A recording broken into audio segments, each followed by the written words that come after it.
দেউতাক ব্লেকমেইল কৰি হ'লেও আমাৰ ৰিলেশ্যনশ্বিপটো একচেপ্ট কৰোৱাব লাগিব। I hope it's clear.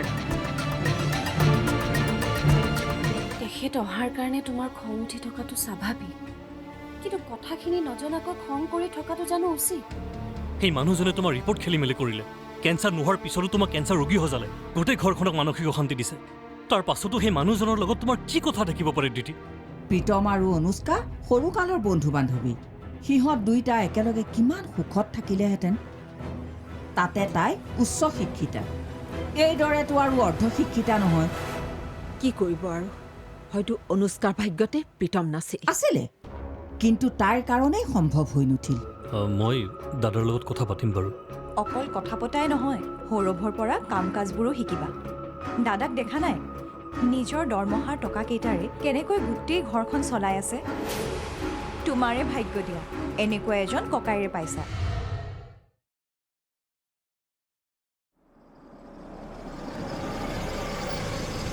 দেউতা, মোৰ এক্সামৰ কপি আহিল নহয়, মই হাইয়েষ্ট মাৰ্ক পাইছো।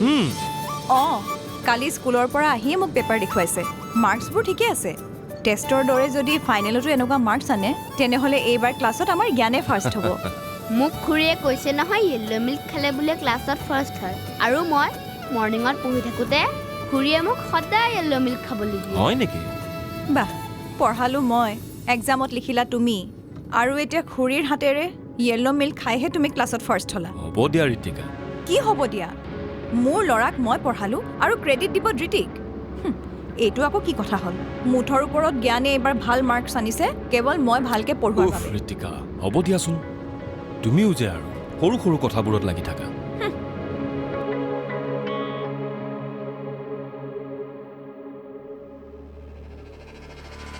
দিতি,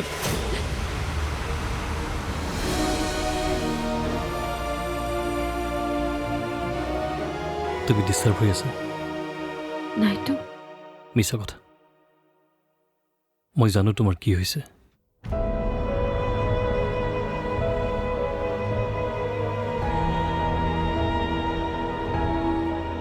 মোৰে ভুল হৈছিল, পাপ হৈছিল। এজনী ছোৱালীক মাকৰ ঘৰৰ লগত সম্পৰ্ক শেষ কৰিব দিব নালাগিছিল, কিন্তু মই কি কৰিম? তোমাৰ দেউতাই মোৰ দেউতাকৰ অপমান মই সহ্য কৰিব পৰা নাছিলোঁ। সেইখন ঘৰৰ লগত তোমাৰ সম্পৰ্ক ছেট কৰিবলৈ কৈছিলোঁ।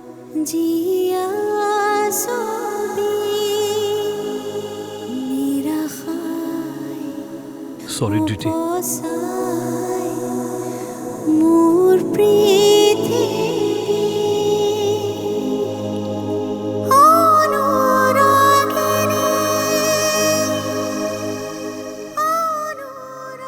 তুমি তোমাৰ ঘৰখনৰ লগত পুনৰ সম্পৰ্ক স্থাপন কৰাত মোৰ একো আপত্তি নাই। তুমি মাক ফোন কৰা। ঘৰৰ মানুহক বুজোৱা দায়িত্বটো মোৰ। সিদিনা তেওঁলোকে খঙতে কৈছিল, কিন্তু কোনেও নিবিচাৰে তুমি তোমাৰ ঘৰৰ পৰা দূৰত থকাটো। এতিয়া মোক এনেকৈ চাই থাকিব নালাগে, যোৱা ফোন কৰা।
দেউতা তই কেনেকৈ সাহস পালি এইখন ঘৰলৈ ফোন কৰিবলৈ তোক কোনে অধিকাৰ দিলে এইখন ঘৰৰ লগত সম্পৰ্ক পুনৰ স্থাপন কৰিবলৈ দেউতা নামাতিবি মোক দেউতা বুলি মোৰ ছোৱালী সেইদিনাই মৰি গ'ল যিদিনা তাই মোৰ মান সন্মান ভৰিৰে গছকি এটা অচিনাকি ল'ৰাৰ লগত পলাই গৈ সংসাৰ কৰিছে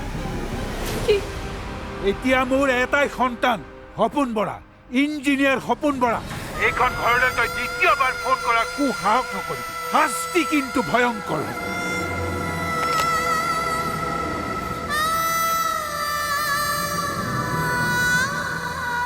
মোৰ মান সন্মান শেষ কৰি থৈ গৈছ আকৌ মোৰ খাবলৈ আহিছ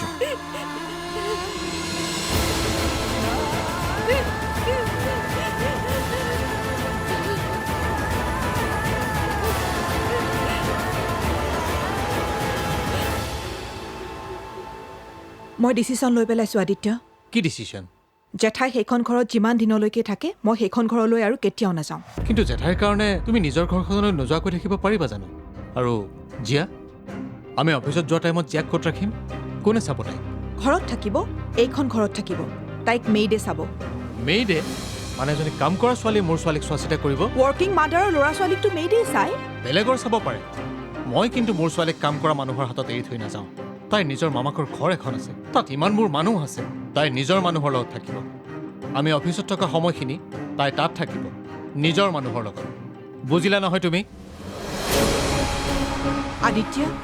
আদিত্য তুমি যিয়েই নোকোৱা কিয় মই কিন্তু সেইখন ঘৰলৈ কেতিয়াও নাযাওঁ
এইখন ঘৰৰ সন্তান কোন দিশে যাব কি সপোন দেখিব কোন বাটেৰে গ'লে ভৱিষ্যত সিহঁতৰ সুখৰ হ'ব সেইটো সিদ্ধান্ত মই কিন্তু এইখন ঘৰৰ মুৰব্বী মই এইখন ঘৰৰ সিদ্ধান্ত ল'ব পাৰোঁ মই মোৰ নীতিত চলিম আৰু তোমালোকে মোৰ নীতি অনুসৰণ কৰিব লাগিব এইখন ঘৰৰ মানুহে আপোনাৰ কথা বেয়া বেয়াকৈ কয়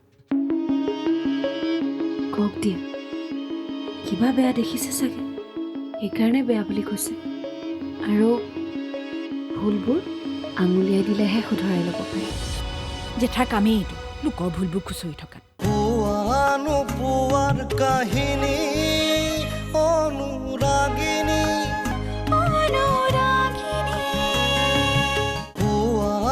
পোৱাৰ কাহিনী অনুৰাগিনী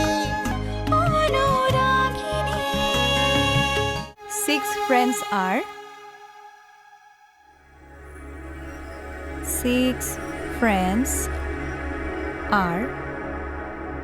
going for a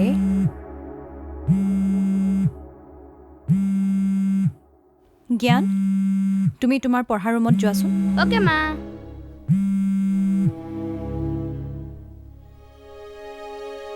অঁ মা কোৱা ডিউটিৰ বোলে কেঞ্চাৰ হোৱা কথাটো ভুৱা আছিল অঁ মা সৌৰভক ফোন কৰোঁতেহে কথাটো ক'লে ছাৰ ৰীতি প্ৰীতম আৰু ডিউটিৰ এটা সমস্যা পাৰ হৈছে কাইলৈ আৰু এটা সমস্যা আহিব তহঁতে কি সদায় সদায় ইটোৰ পাছত সিটো সমস্যা সমাধান কৰিয়ে থাকিবিনে তহঁতৰ কি ভৱিষ্যত নাই সংসাৰ এখন নাই জইণ্ট ফেমিলিত থাকিলে সিহঁতৰ সমস্যা আমাৰ সমস্যা বুলি ছল্ভ কৰিবই লাগিব ঘৰত কিবা অঘটন ঘটিলে চকু কাণ বন্ধ কৰি হাত সাৱটি বহি থাকিবতো নোৱাৰি। সৌৰভটো সৌৰভেই, তই অন্তত সৌৰভৰ নিচিনা নহবি। জইণ্ট ফেমিলিত থাকি যদি তহঁতৰ সমস্যা হৈছে তেন্তে জ্ঞানক আৰু সৌৰভক লৈ এইখন ঘৰলৈ গুচি আহ। সৌৰভে এইটো কথা কেতিয়াও মানি নল'ব। তুমি সৌৰভক দেখোন জানাই সি কিমান আত্মনিৰ্ভৰশীল আৰু স্বাভিমানী। তেন্তে ভাড়া ঘৰ এটা ল, ছেভিংছৰ পইচাৰে ফ্লেট এটা কিনি ল। তেতিয়া অন্তত সদায় সদায় হৈ থকা খৰচ আৰু দায়িত্বৰ বোজাৰ পৰা মুক্ত হ'ব পাৰিবি। তেতিয়া শান্তিটো থাকিব পাৰিবি আৰু ভৱিষ্যতৰ কথাও চিন্তা কৰিব পাৰিবি। হ'ব দিয়া মা।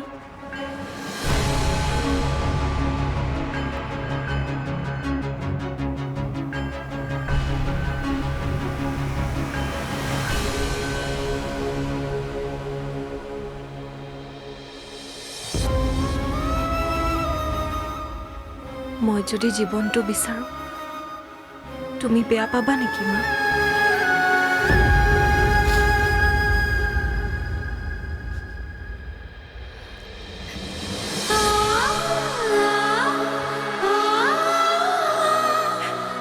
এগৰাকী মাতৃৰ বাবে সন্তানৰ সুখেই তেওঁৰ বাবে সুখ। কি হ'ল, বেছিকৈ কাটিলে নেকি? নাই, সদায় কৰি থাকো কামবোৰ কৰিলে অকণমান সাৱধানে কৰিবা। হেৰি আপোনাক কথা এটা ক'বলগীয়া আছিল। কোৱা। আপুনি তেতিয়া ৰীতিক ফোনত তেনেকৈ ক'ব নালাগিছিল নেকি? যিমানেই যি নহওক তাই আমাৰে ছোৱালী নহয় জানো? তাই কিবা ভুল কৰিব পাৰে, কিন্তু একো পাপটো কৰা নাই। তাই নিজৰ সুখ আৰু সপোনৰ দিশে যোৱাটো তাইৰ জানো কিবা ভুল হ'ব পাৰে? পাৰে, অপৰাধ হ'ব পাৰে। কাৰণ এইখন ঘৰৰ সন্তান কোন দিশে যাব, কি সপোন দেখিব, কোন বাটেৰে গ'লে ভৱিষ্যত সিহঁতৰ সুখৰ হ'ব, সেইটো সিদ্ধান্ত মই লম। কিন্তু এইখন ঘৰৰ মুৰব্বী মই এইখন ঘৰৰ সিদ্ধান্ত ল'ব পাৰোঁ। মই মোৰ নীতিত চলিম আৰু তোমালোকে মোৰ নীতি অনুসৰণ কৰিব লাগিব। দ্বিতীয় এইখন ঘৰৰ নীতি উলংঘা কৰি অপৰাধ কৰিছে আৰু তাৰ শাস্তি হৈছে ভৱিষ্যতে এইখন ঘৰত তাই কোনোদিন ভৰি দিব নোৱাৰে আৰু তোমালোকৰ যোগাযোগ ৰাখিব নোৱাৰিব। মই কৈ থলো। হেৰি আপুনি এইবোৰ কি কথা কৈছে? যোৱা কথা গ'ল, এতিয়াতো অন্তত তাইক ক্ষমা কৰি দিয়ক। তাইতো আপোনাৰেই সন্তান। সন্তান আছিল, এতিয়া নহয়। কেৱল কন্যা সন্তান বাবে তাইৰ প্ৰতি আপোনাৰ এই ব্যৱহাৰ নহয়তো। যিজনী ছোৱালী আপোনাক কোনোদিনে একো কটু কথা শুনোৱা নাছিল, আপোনাক ইমান সন্মান আৰু শুশ্ৰূষা কৰাৰ পিছতো তাইৰ প্ৰতি আপোনাৰ এই ব্যৱহাৰ কিয়? কাৰণ তাই কন্যা সন্তান আৰু এইখন ঘৰৰ বিৰুদ্ধে গৈ বিয়া হোৱা তাই এজনী আত্মকেন্দ্ৰিক ছোৱালী। কি?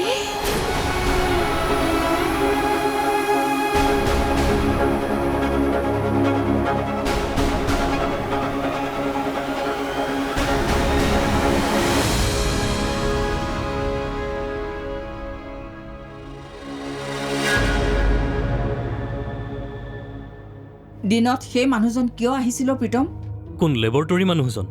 মানে তেখেতৰ লগত আমাৰ এটা ভুল বুজাবুজি হৈছিল, এয়ে সঁচা কথাটো বুজাব আহিছিল। তহঁতক ক'বলৈ আহিছিল নে ধৃতিক ক'বলৈ আহিছিল? মানে ধৃতিকহে মই অকলশৰে তেওঁৰ লগত কথা পাতি থকা দেখিছিলোঁ। নহয়, মই ভিতৰত গৈছিলোঁ, তেতিয়াই চাগে আপুনি দেখা পালে। কামত নহ'লেও নামত ধৃতি এইখন ঘৰৰ বোৱাৰী। গতিকে চৌধুৰী পৰিয়ালৰ বোৱাৰীয়ে অকলশৰে এজন পৰ পুৰুষৰ লগত কথা নাপাতে। কিন্তু তাই দৰকাৰী কথা পাতি আছে আৰু মানুহজন আহোঁতেতো মই তেওঁক দৰ্জা খুলি দিছোঁ। কথা লাগিলে যিয়ে নকওঁ, বোৱাৰী এজনীৰ এনে লক্ষণ একেবাৰেই শোভা নাপায়। আৰু যি দেখাত অশুৱনি সেই কাম ভৱিষ্যতলৈ নকৰাই ভাল। কিন্তু মোৰ দৃষ্টিত ধৃতিয়ে একো ভুল কাম কৰা নাই আৰু কৰিবও নোৱাৰে। কি কলি তই? জানিব যিটো নোৱাৰে, অজানিতেও নোৱাৰে। তেন্তে পৰ পুৰুষৰ লগত বহি সমানে সমানে কথা পাতি থকাটো ভুল নহয়? নহয় জেঠাই, কাৰণ তেওঁলোক দুয়োটাৰে মাজত একো বেয়া ভাৱ নাই। আৰু ধৃতিক তোমালোকে এতিয়ালৈকে বুজিয়েই পোৱা নাই। তাইৰ মনটো বহুত বিশাল। অচিনাকি মানুহ এজনৰ প্ৰতিও তাইৰ সহানুভূতি আছে। মানুহক ভাল পোৱা সেই গুণটো তাইৰ পৰা আমিও শিকা দৰকাৰ জেঠাই। তাই একো ভুল কৰা নাই, তাই মানৱীয়তাৰ কাম কৰিছে। ঘৈণীয়েৰৰ জয়গানৰ মালাডাল তয়ে পিন্ধি থাক, মোক পিন্ধাবলৈ চেষ্টা নকৰিবি। এই বয়সত মানৱীয়তা কি এতিয়া মই তাইৰ পৰা শিকিম।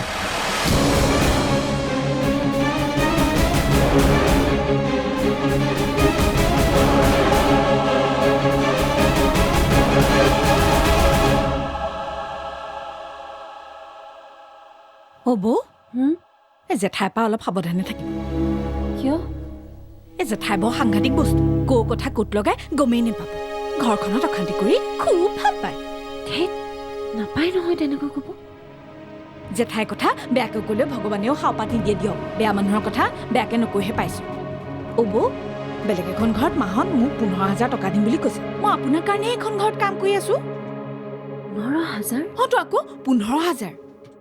এইখন ঘৰৰ মানুহে আপোনাৰ কথা বেয়া বেয়াকৈ কয়।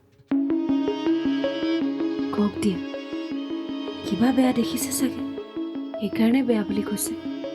আৰু ভুলবোৰ আঙুলিয়াই দিলেহে শুধৰাই ল'ব পাৰে। জেঠাৰ কামেই এইটো, লোকৰ ভুলবোৰ খুচৰি থকা। নিজেইটো ভুল দেখে, এতিয়া বাইদেউকো ওচৰতাইছে। সেইকাৰণে বাইদেউ মাজে মাজে আপোনাক খং কৰে। নহ'লে বাইদেউ ইমান বেয়া নহয়। জেঠাইও বেয়া নহয়। আচলতে ইমান সোনকালে তেওঁ আমাৰ বিয়াখন সহজভাৱে মানি ল'ব পৰা নাই। আৰু হঠাৎ মোক এনেকৈ এইখন ঘৰত দেখি তেওঁ অলপ আচৰিতো হৈছে। গতিকে তেওঁকো অলপ সময়ৰ প্ৰয়োজন হ'ব। আৰু সেই জেঠাই এদিন মোক বোৱাৰী হিচাপে স্বীকৃতিও দিব। তুমি চাই থাকিবা। জানো আৰু পাই, জেঠাইনো এটা কথাতে কিয় লাগি আছে মই বুজিয়ে নাপাওঁ। মই ধৈৰ্য ধৰিছোঁ, অপেক্ষা কৰিছোঁ। তুমি খালি চাই থাকা।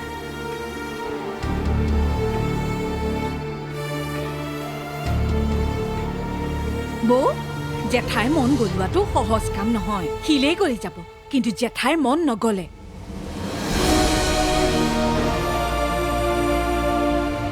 হে ভগৱান, মই এইবোৰ কি শুনিছোঁ? কি হ'ল জেঠাই? দ্বিতীয়ৰ সিদ্ধান্তত আপোনালোকৰ অসুবিধা ক'ত? অসুবিধা আছে।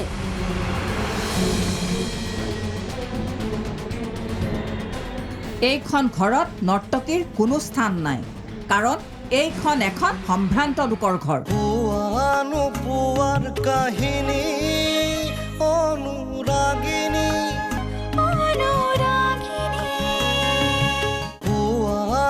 পোৱাৰ কাহিনী অনুৰাগিনী। মা, মোৰ মানে তোমালোকৰ লগত কথা এটা আছে। মানে আমাৰ কি কথা? আগতে চাহখিনি খাই লওকচোন। আগতে কি কথা সেইটো কোৱা। আকৌ কিবা খৰচ চৰজৰ কথা নহয়তো? খৰচ নহয় বৌ, সঞ্চয়ৰ কথা। মানে এখেত আৰু মই দুয়ো কথা পাতি এটা সিদ্ধান্ত লৈছোঁ। যদি আপোনালোক সকলোৱে কথাটোত সন্মতি প্ৰকাশ কৰে, তেনেহ'লে আমি এইবাৰ আকৌ কি নাটক আৰম্ভ কৰিব হ'ল তোমালোকৰ? নাটক নহয় জেঠাই, নৃত্য। নৃত্য মানে দ্বিতীয় আমাৰ ঘৰত সৰু সৰু ল'ৰা ছোৱালীবোৰক নাচ শিকোৱা কথা ভাবিছে। গতিকে ঘৰতেই যদি ডান্সৰ ক্লাছ খুলি। Dance class? তাকো ঘৰত? হে ভগৱান, মই এইবোৰ কি শুনিছোঁ? কি হ'ল জেঠাই? দ্বিতীয়ৰ সিদ্ধান্তত আপোনালোকৰ অসুবিধা ক'ত? অসুবিধা আছে।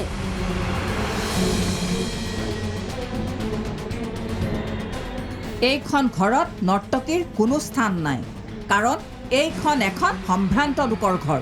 জেঠাই, শান্তি বিৰাজ কৰা ঘৰখনত নাচ গান কৰি অশান্তি সৃষ্টি হ'বলৈ মই দিব নোৱাৰোঁ। মা, সকলো সময়তে এইখন ঘৰত নাচ গান হৈ নাথাকে নহয়। 24 ঘণ্টাৰ মাত্ৰ তুমি 2 ঘণ্টা ডিউটিক নাচ শিকাব দিব নোৱাৰা নে? নোৱাৰোঁ, কাৰণ এইখন ঘৰত জ্যেষ্ঠজনো থাকে। জেঠাইৰা আৰু দেউতাৰা দুপৰীয়া আৰু ৰাতি খোৱাৰ এটা নিৰ্দিষ্ট সময় থাকে। সেই সময়ত যদি হুলস্থুল হয়, তেওঁলোকে শুব কেনেকৈ? মা, মই যদি গধূলি নাচ শিকাওঁ? জ্ঞানে গধূলি নপঢ়িব নেকি? নাচ গানৰ চাউণ্ড হৈ থাকিলে তাৰ পঢ়াত ডিষ্টাৰ্ব নহ'ব? তেন্তে ৰাতিপুৱাই দেখোন প্ৰাৰ্থনা গাই গাই আমাৰ টোপনি ক্ষতি কৰায়। এতিয়া আকৌ সেইবোৰ কৰি মুঠতে দ্বিতীয় এইখন ঘৰত ডান্সৰ স্কুল খুলিব নোৱাৰে।